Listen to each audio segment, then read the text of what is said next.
Dear student, তোমরা দেখছো বেতরডি সাফল্য একাডেমি। মাধ্যমিক টার্গেট 2026। আজকে আমরা মাধ্যমিকের ভূগোলের 2 এবং 3 মার্কসের প্রশ্ন নিয়ে আলোচনা করব। যে প্রশ্নগুলি মোস্ট ইম্পর্টেন্ট প্রশ্ন, যে প্রশ্নগুলো আসন্ন 2026 পরীক্ষা আসার সম্ভাবনা রয়েছে। হাতে গুনে মাত্র আর কটা দিন পরেই তো তোমাদের মাধ্যমিকের ফাইনাল পরীক্ষা হতে চলেছে। যারা ভাবছো যে মাধ্যমিকে খুব টেনশনে রয়েছে, যারা ভাবছো যে আমরা মাধ্যমিকের ভূগোল বিষয়ে খুব টেনশনে রয়েছে, তাদের বলবো কোনো সমস্যা নেই। তোমরা এই চ্যানেলটিকে প্রত্যেকেই ফলো করো, এই চ্যানেলে সমস্ত রকমের ভিডিও তোমরা পেয়ে যাবে। চলো আজকে আমরা শুরু করছি, মূল টপিকে আসছি। দেখো কি বলছে, অ্যানাবেটিক ও ক্যাটাবেটিক বায়ু কাকে বলে।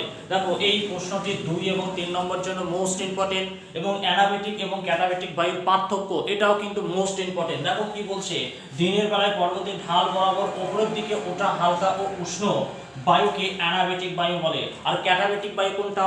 ক্যাটাবেটিক বায়ু হচ্ছে যে রাতের বেলায় পর্বতের ঢাল বেয়ে নিচের দিকে নেমে আসা বায়ুকে বলা হচ্ছে কি ক্যাটাবেটিক বায়ু। তাহলে বোঝা গেছে কি বলছে, যে দিনের বেলায় যে বায়ু উপরের দিকে উঠে যায়, পর্বতের ঢাল বরাবর উপরের দিকে উঠে যায়, ওটাকে বলা হচ্ছে অ্যানাবেটিক বায়ু। আর ক্যাটাবেটিক বায়ু কি, রাতের বেলায় যে বায়ু পর্বতের ঢাল বরাবর নিচের দিকে নেমে আসে, ওটাকে বলা হচ্ছে ক্যাটাবেটিক বায়ু। বোঝা গেছে? তোমরা যদি পার্থক্য চাই তাহলে এই পার্থক্যটা তোমরা দিয়ে দেবে।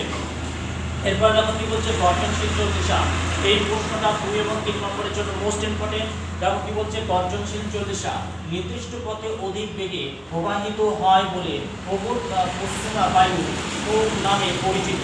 40 ডিগ্রি ও 47 ডিগ্রি পর্যন্ত এই পশ্চিমা বায়ু গতিবেগে সর্বাপেক্ষা বেশি থাকে, তাই এই অঞ্চলকে গর্জনশীল চল্লিশা বলে। বোঝা গেছে?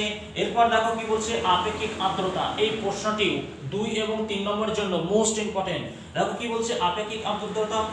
আপেক্ষিক আর্দ্রতা হলো নির্দিষ্ট তাপমাত্রায় নির্দিষ্ট পরিমাণ বায়ুতে কতটুকু জলীয় বাষ্প আসে, এবং একই তাপমাত্রায় ওই বায়ু সম্ভাব্য কতটুকু জলীয় বাষ্প ধারণ করতে পারে, তাকে বলা ধারণ করতে পারে, তার অনুপাত হচ্ছে এই আপেক্ষিক আর্দ্রতা। তাহলে আপেক্ষিক আর্দ্রতা কি বলছে, বলবে এটি নির্দিষ্ট বায়ুতে যে পরিমাণ জলীয় বাষ্প উপস্থিত থাকে, সেই পরিমাণ জলীয় বাষ্পকে বলা হচ্ছে কি আপেক্ষিক আর্দ্রতা। বোঝা গেছে? এই 3টে প্রশ্ন কিন্তু মোস্ট ইম্পর্টেন্ট। তোমরা খাতায় নোট করে নাও এই প্রশ্ন কটা মোস্ট ইম্পর্টেন্ট প্রশ্ন। আজকে এই পর্যন্তই। এই বেতরডি সাফল্য একাডেমি চ্যানেলে নতুন হলে চ্যানেলটি সাবস্ক্রাইব করে পাশে থাকা বেল আইকনটি প্রেস করে রেখো। আর ভিডিওটি ভালো লাগলে অবশ্যই একটি লাইক করো, আর ভিডিওটি বেশি বেশি তোমাদের বন্ধু বান্ধবদের মধ্যে শেয়ার করে দিও।